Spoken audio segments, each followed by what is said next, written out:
Welcome to my do-it-yourself filter adapter for the GoPro Hero 3. So originally I started off with the GoPro Hero housing, which I got a really cool filter adapter for, which allowed me to attach a 55mm polarizing filter to, which made for some really cool video. But then I wondered, how can I attach a filter to a bare Hero 3? It had to be really close to the lens.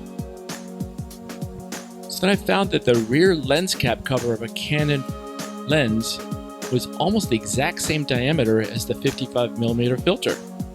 It's pretty cool. So the result was a little adapter that fit super snug right around the lens of the GoPro.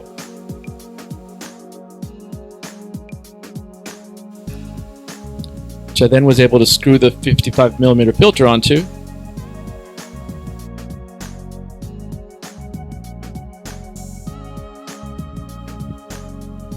And there's just no way it's coming off. So here's how I made it. I started with a Canon lens rear cap for a Canon EF SLR. Using a drill to drill a small hole first, I then used a Dremel with a small bit to cut an opening exactly the same size as the GoPro lens. Cut it so you can barely fit the lens through the opening. Then, using a Dremel saw bit, I hacked the cap all the way down to the base, just like this. Then I got the cheapest 55mm lens I could find on Amazon, and I used a hammer to smash the glass out of it. Then I used Quick Bond No. 2 thick to glue the filter ring to the plastic lens cap portion. Then I purchased a rubber furniture leg tip at my local hardware store. Then, using an X-Acto blade, cut off the end of one of the rubber leg tips to about the same length as the GoPro lens, as you can see here. Then place both pieces onto the GoPro and see how it all fits together like this. If you've got a little extra rubber sticking out above the lens, trim it back to just above the lens rim. Now initially I wasn't so sure how well it would hold, so I drilled a hole and cut a notch so I could attach rope later on. But it's not really necessary, but you can do so if you'd like to. Or you could even do it later on.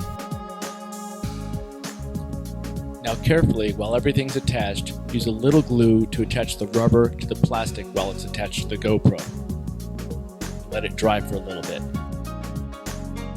Once it's dry, remove it from the GoPro and use even more glue all over, that way it'll never come apart. And that's about it. Put it back on your GoPro, attach a 55mm filter, and you're good to go. I went with a Hoya NXT circular polarizer filter because I love the look of polarizers, but you can go with anything you'd like, though it's ideal to get a thin rim filter. If the filter is too thick, it'll show up in the scene and you'll get vignetting. That results in a black fringe around the image, which sometimes looks good, but you kind of want to avoid it. That's why we use a large filter to begin with, so it doesn't show up in the picture. And that sums up my tutorial on how to make a do-it-yourself filter adapter for the GoPro Hero 3. Thanks for watching.